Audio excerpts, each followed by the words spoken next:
What up? It's your boy, Incredible Man. Yes, I'm back at it again. This is 911 Season 3, Episode 9, discussion slash review.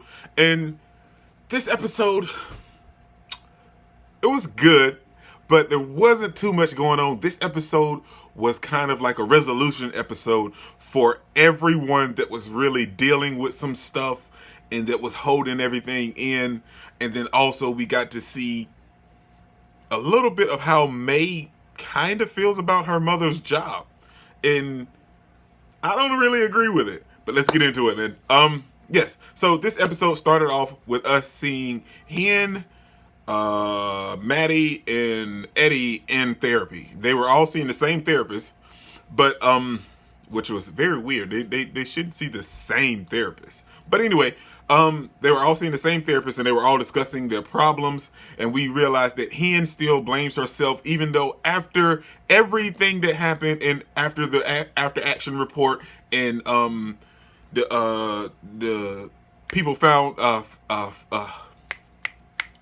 report and everything and checked everything out, it wasn't her fault. And I'm going to be 100%. I called that in the last episode. I said the exact same thing. Like, because we saw her press the button and the chick just ran, and what it was, I thought the girl just ran the light. But that's not the case. Hen pressed the button, but the circuit boards wasn't working for the lights. So when she pressed the button, it changed for her, and it changed her lights to green.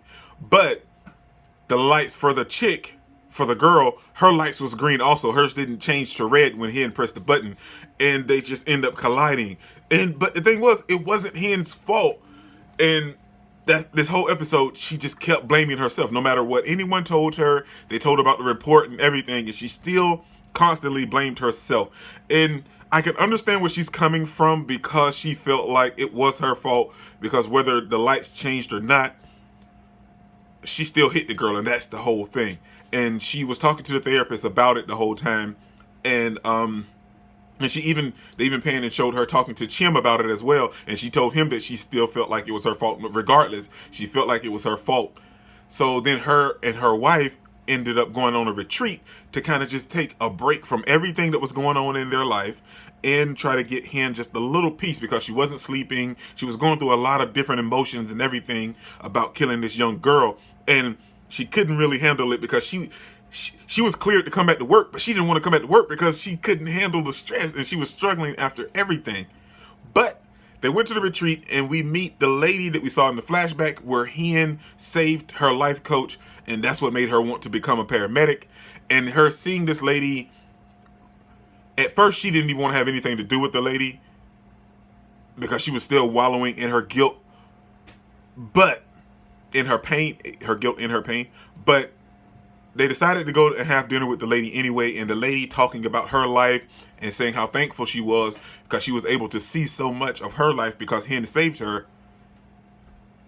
Hen changed, and at the end of the episode, we see Hen back at the firehouse.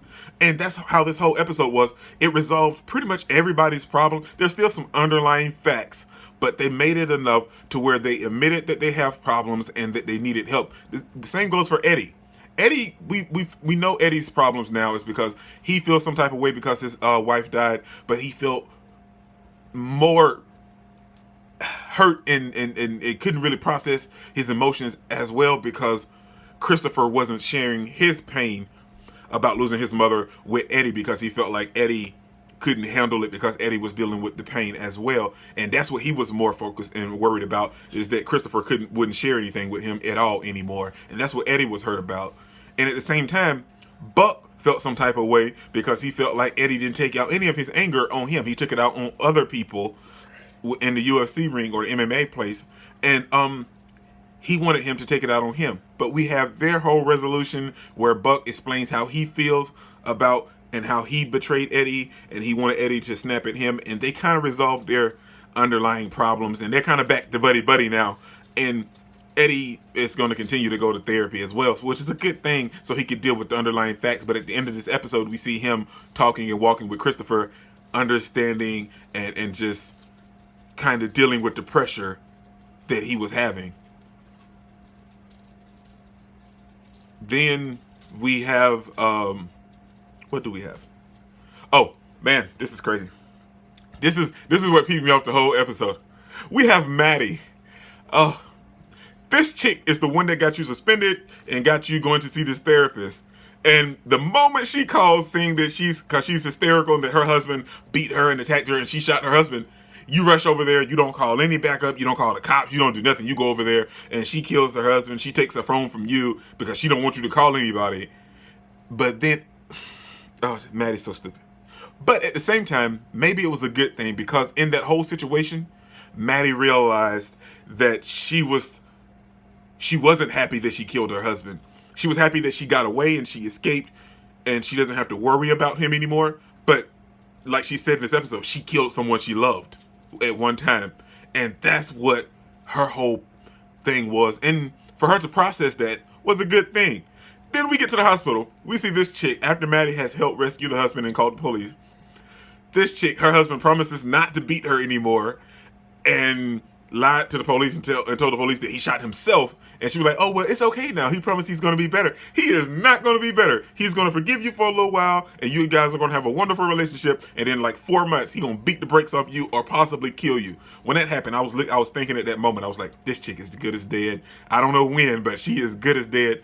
And at that moment, Maddie came to a realization. I can't help her if she doesn't want to help herself. Buck told her that, but Maddie also kind of realized it on her own when this chick was like, well, we're going to be okay now. Thank you, Maddie. We don't need any more help. Lady. Oh, my gosh. This man, one of these times, this man is going to, like, rock you 6 ways from Sunday. But you can't help anybody that doesn't want any help, which is sad because she doesn't want help. She really doesn't. Then we see Maddie at the end of the episode telling the therapist that, well, I'm hurt because I killed my husband. And, you know, she admitted what she was feeling instead of just keeping it held down and bottled up. And that was a good thing. That was a really good thing. And then everything else was just the cases. We had the one chick with the weighted blanket in the meteorite. And she became like Instagram and YouTube famous from getting hit with a meteorite. Okay, that's something. And then we have the guy with the radioactive chemicals. And we have Bobby being wrapped up in this whole situation to where he could possibly have cobalt poisoning and it turn into cancer. Oh man, they are playing with my emotions too heavy. Like after we get all of this nice, wonderful conclusion for everybody's emotional turmoil, and then they come in and tell me that Bobby's okay for now, but there's a possibility he could get sick and have what? No, not Bobby. I love Bobby. Everybody loves Bobby. Bobby's the man, and you guys telling me this now? And then we have the whole thing with May. She wrote her college essay on her mom and, well, living with the enemy. And you could tell it definitely hurt Athena. It actually hurt me too, just watching this episode. The way she just bashed her mom in that thing.